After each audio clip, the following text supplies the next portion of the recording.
Mom, why does Auntie Chioma always pull your pants every night when you are sleeping? Annabelle, what kind of nonsense is that? Stand up, go there and kneel down now. Yes, Mommy. My daughter and I had just returned from church. The weather was calm, the house was quiet, and I was trying to enjoy one peaceful moment after a stressful week. We sat together in the sitting room watching a movie. Annabelle, my little girl, sat close to me, her eyes fixed on the television like every other child her age. Then, out of nowhere, she said something that made my heart stop. Mom, why does Auntie Chioma always pull your pants every night when you are sleeping? I turned to look at her sharply. For a few seconds, I could not speak. I honestly thought I heard wrong. She was only 5 years old. What kind of statement was that supposed to be? I stared at her, expecting her to laugh or say she was joking or maybe even deny it. But she kept looking at the TV as if she had said the most normal thing in the world. "What did you just say?" I asked slowly. She repeated it. "Mom, why does Auntie Chioma always pull your pant every night when you are sleeping?" This time, the words hit harder. I felt anger rise in me immediately, not just because of what she said, but because of how strange and shameful it sounded coming from a child. Annabelle, what kind of nonsense is that? Who taught you that? Who is putting those words in your mouth? I asked angrily. I was already heading inside to get the cane. But before I could reach the room, she started crying. "Mommy, please don't beat me. I'm not lying. I always see her. She comes quietly at night and removes your pant. I think she is doing something to you." I stopped walking. For one brief second, something cold passed through my chest, but I quickly brushed it off. It had to be one of those strange things children say. Maybe she had a bad dream. Maybe she was imagining things. Maybe she heard something somewhere and was just repeating it. Still, I was too upset to think clearly. "Annabelle," I said sternly, "don't ever say that again in this house. Do you hear me?" She nodded through tears. "Yes, Mommy." Go inside and sleep. I don't want to see you outside until I call you. I remained in the sitting room, disturbed. What was happening to my daughter? Why would a child her age say such a thing? I even thought of calling my husband to tell him, but I changed my mind. He was at work, and I did not want to bother him with what sounded like childish nonsense. Not long after, Chioma returned from the market. The moment she stepped in, I looked at her differently. I had sent her to buy a few things because there was nothing in the house and all of us were hungry. Since she entered our home 1 month ago, peace had left my life completely. She had no respect, no kindness, and no shame. Still, that day, after what Annabelle said, I looked at her and felt uncomfortable. I wanted to ask her directly, but how could I even ask such a thing without sounding mad? So I kept quiet. "Welcome, Chioma," I said. She ignored me and walked past. I was not surprised. That was how she behaved most of the time. "Chioma, please, I'm hungry and tired. Let's prepare something to eat," I said as calmly as I could. She stopped and turned to me with a hard look in her eyes. You barren woman, do I look like your maid? Don't forget, I am not your maid. I am your co-wife. Her words pierced me deeply, but I swallowed the pain. You are not my co-wife. My husband made it clear in front of you and my mother-in-law that he had nothing to do with you. The only reason you are in this house is because my mother-in-law forced the matter. Chioma laughed, and it was not a normal laugh. It was the kind that made my skin crawl. If that is what you believe, then keep believing it. Very soon, I will turn you into a servant in this house. You'll be thrown out, and you'll go back to wherever you came from. She walked into her room as if she had already won some hidden battle. I stood there, helpless. Then I went into my room and cried. It was not my fault that I had not given my husband a child since we got married, yet that had become the weapon everybody used against me. My mother-in-law had never liked me, and when she brought Chioma into the house, my suffering became worse. If Annabelle's father had been alive, maybe my life would not have turned out like this. That evening, my husband returned home. I was just applying cream in the room when I heard his voice in the sitting room. Chioma was with him, speaking in a low tone. I could not hear what she was saying, but within seconds, I heard him call my name in anger. My heart began to pound. I rushed out. Welcome, my husband. Keep your greeting, I don't need it. How dare you raise your hand on the woman my mother brought for me to marry? Who gave you that right? I stared at him in shock. What? I didn't touch her, I said quickly. Chioma, tell him the truth. Did I lay a hand on you? Before I could finish talking, my husband slapped me hard across the face. The force of it made my head spin.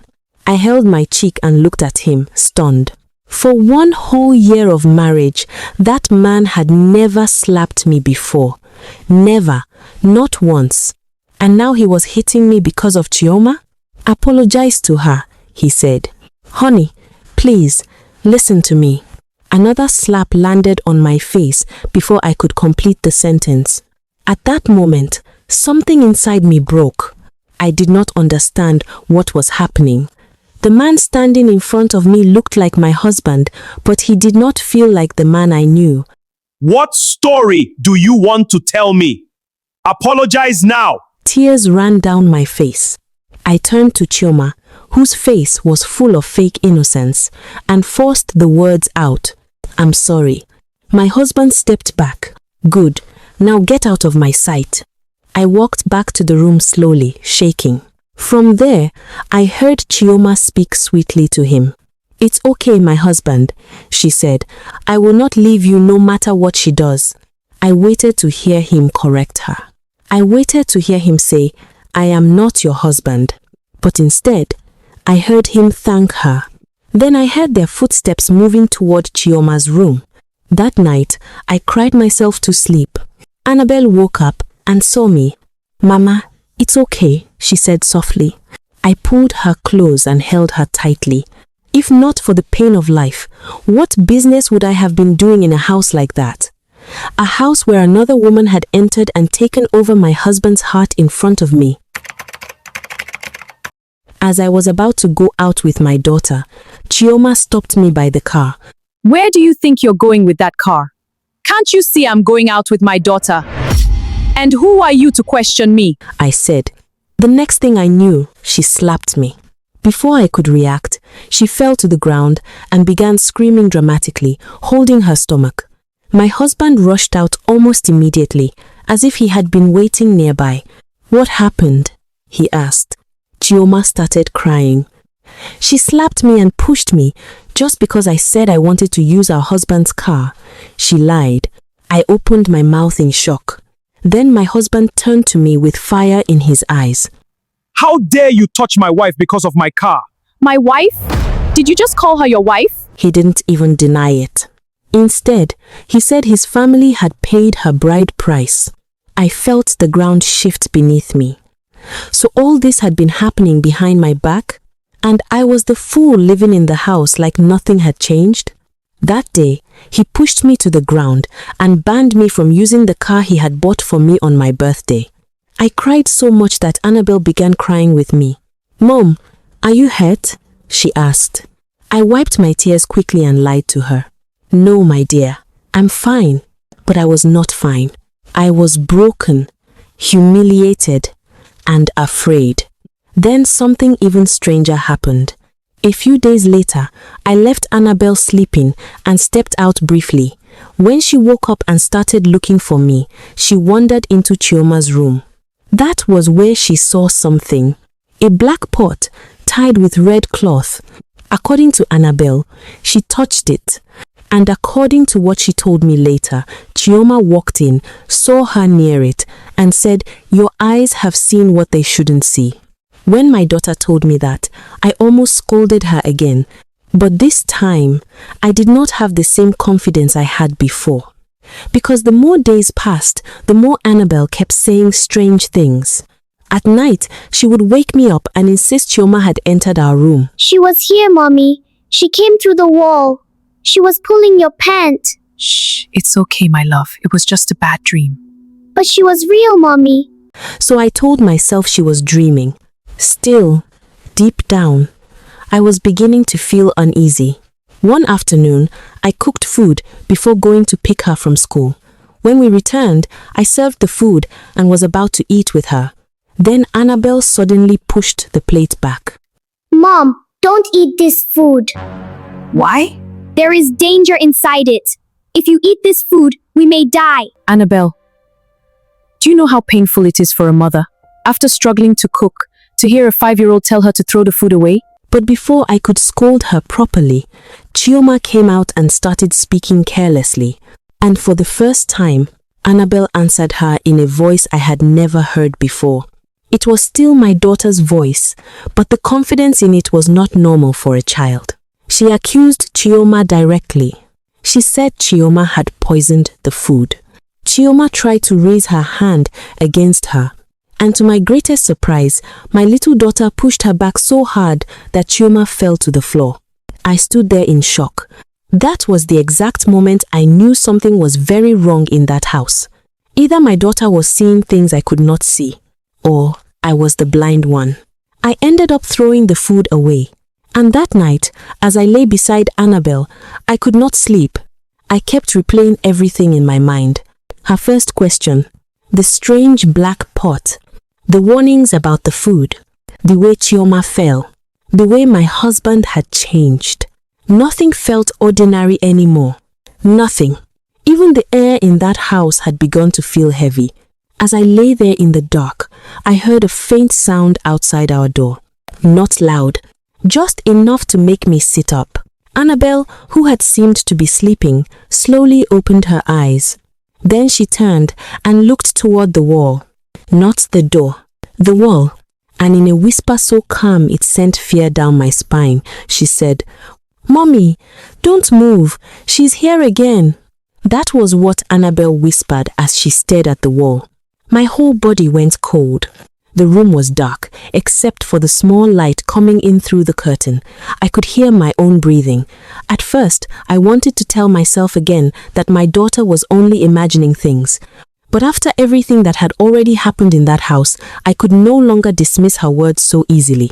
I sat up slowly on the bed. "Who is here?" I asked in a shaky voice. Annabelle did not answer immediately. Her eyes remained fixed on one spot. Then she pointed. I followed her finger and looked at the wall.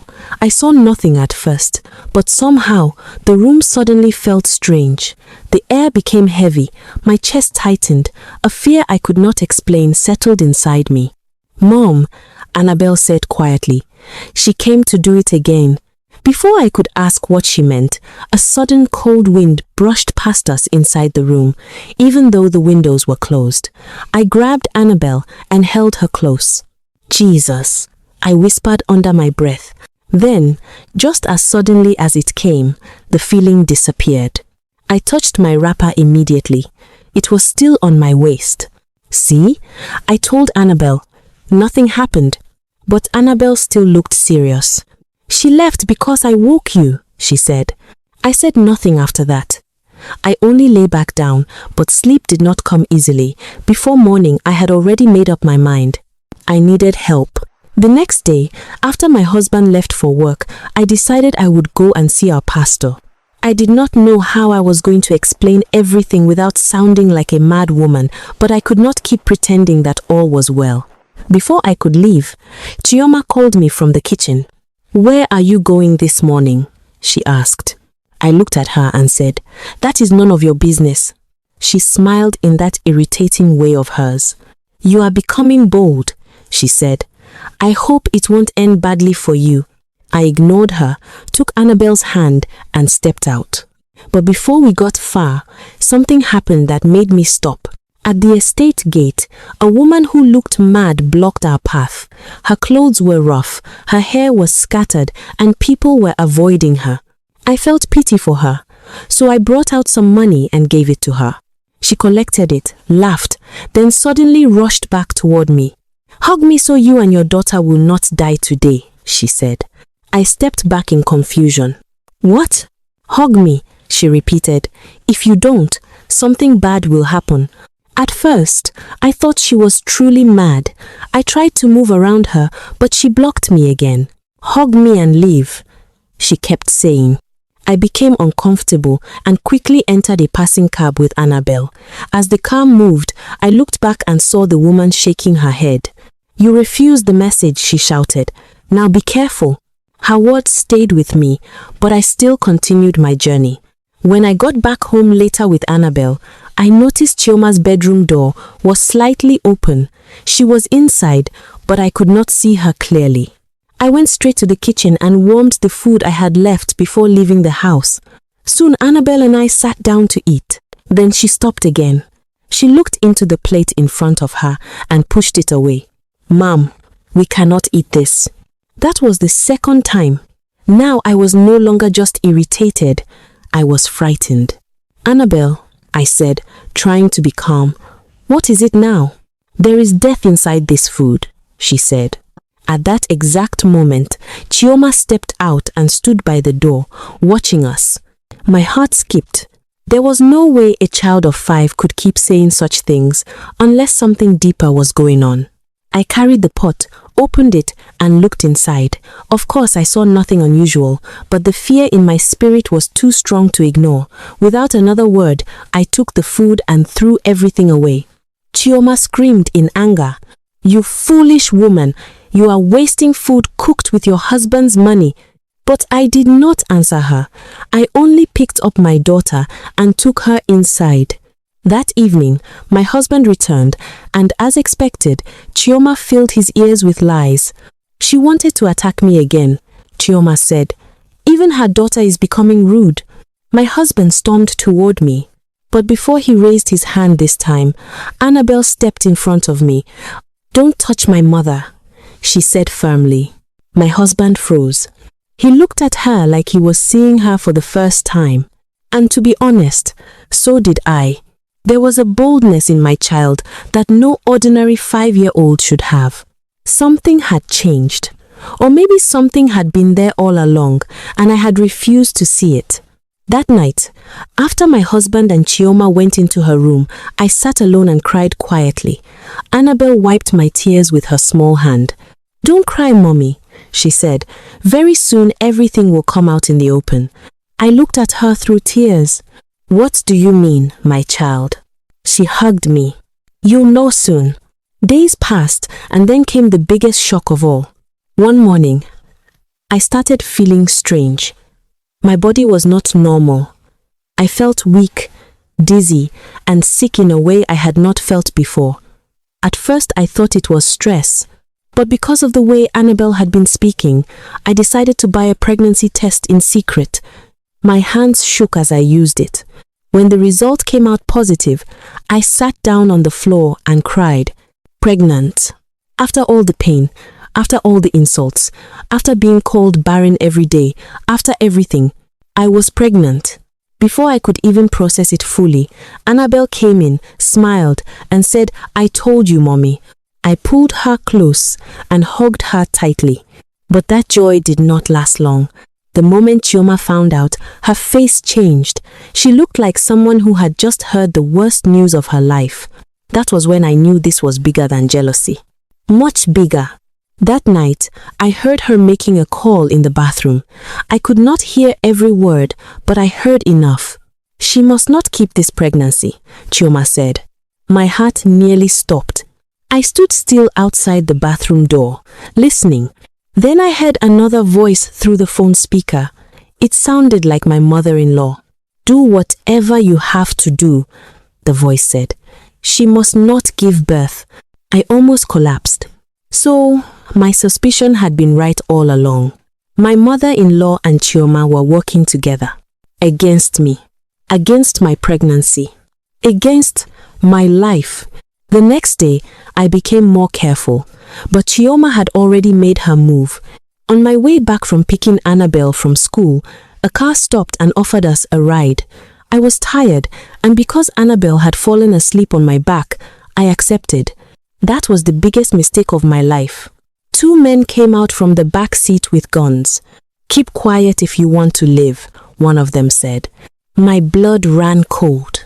We were kidnapped. They drove us for a long time into a lonely bush. I begged, I cried, I held my daughter tightly. Then, one of them shot me. The pain was sharp and terrible. I remember falling. I remember hearing Annabelle scream. And then, darkness. When I opened my eyes again, I was lying on the ground in the same bush. Annabelle was beside me. I touched my chest. No wound, no blood, nothing. He sat up in confusion. My daughter, what happened? She looked weak, but calm. I don't know, Mommy, she said. Let's go home. I looked around. There was nobody there, no kidnappers, no car, nothing. I did not understand what had happened, but I knew one thing. Death had touched me and passed over. We somehow found our way back home. The shock on Chioma's face when she saw us enter was unforgettable. She looked like she had seen ghosts. That night, after I slept, Annabelle secretly entered Chioma's room. I did not know this immediately, but later I learned she had warned her. She told her the men she sent were gone. From that day, fear entered Chioma's life. My mother-in-law arrived not long after, pretending she had changed. She came smiling, apologizing, and calling me my daughter. If this had happened before, I might have believed her, but now I knew better. Annabelle watched her closely. For many days, they kept trying to harm my pregnancy in different ways. Poisoned food, strange movements at night, evil prayers, hidden objects, but somehow every plan kept failing. Then, one night, the final battle came. It was late. My husband was asleep in his room. I was in bed when I suddenly heard Annabelle cry out. I jumped up and ran toward my husband's room. What I saw there almost made my heart stop. My mother-in-law was standing near Joshua's bed, dressed in black, holding an axe. Annabelle stood in front of her. "Mama," I shouted, "what are you doing?" My mother-in-law turned, and the look in her eyes was no longer human. That was the moment every hidden thing came into the open. Annabelle spoke with a boldness that filled the room. "Mom, this woman wants to kill your husband. Stand your ground and speak." I started shaking, but I opened my mouth and began to pray and declare with everything in me. "This is my husband. We are one. No one will take his life." The moment I spoke, something changed. My husband jerked awake like someone breaking free from a deep sleep. He looked confused. My mother-in-law screamed and vanished from the room. Joshua sat up, breathing hard. "Honey, what is happening?" For the first time in a long time, he looked like himself. My real husband had returned. Before we could even talk properly, labor pains hit me. It was time. Everything happened fast after that. As I went into labor, Annabelle disappeared to confront Chioma and my mother-in-law one last time. I did not see the full battle myself, but what I know is this. By the time she returned, the evil power that had been tormenting my home was broken. I gave birth that night to twins, a baby boy and a baby girl. My husband wept openly as he held them. Then suddenly, my mother-in-law came running out in madness, carrying a black pot tied with red cloth. She started dancing and confessing loudly. She confessed that she had been behind my barrenness all along. She confessed that every month, while I slept, she and Chioma used my wrapper and underclothes for evil rituals to stop me from conceiving. She confessed that Chioma had been sent into our house as part of the plan. She confessed they tried to poison me, destroy my pregnancy, and even kill my husband. Joshua was shattered. He stood there, unable to speak. Then Chioma came out too, laughing like someone who had lost her mind. In one single day, everything hidden was exposed. Everything. Joshua drove both of them out of the house and never allowed them back again. Later, when peace finally returned, I sat with Annabelle and looked at her differently. "My daughter," I said softly. "Who are you?" She smiled.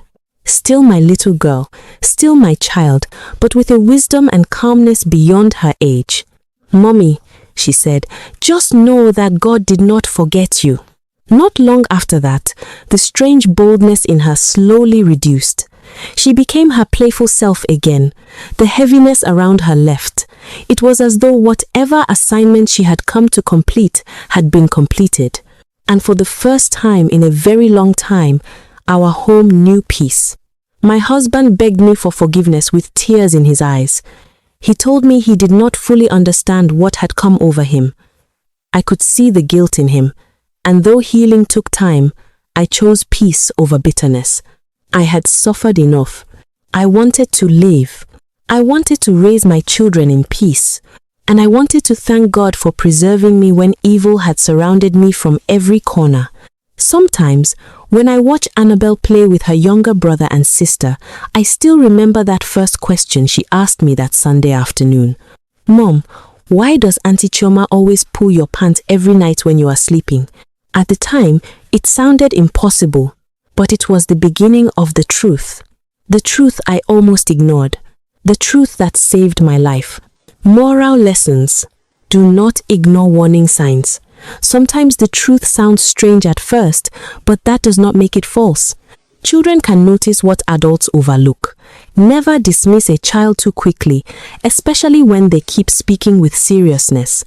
Jealousy and wickedness can destroy families. When people allow envy to rule their hearts, they become dangerous even to those close to them. Not every smiling face means well. Some people pretend to love you while secretly working against you. Prayer and spiritual alertness matter. There are battles that are not physical, and wisdom is needed to survive them. A good marriage must be protected from outside influence. When a husband or wife allows outsiders to control their home, pain follows. Truth may be delayed, but it will surely come out. No evil stays hidden forever. God does not forget the innocent. Even when help seems far away, divine rescue can still come at the right time.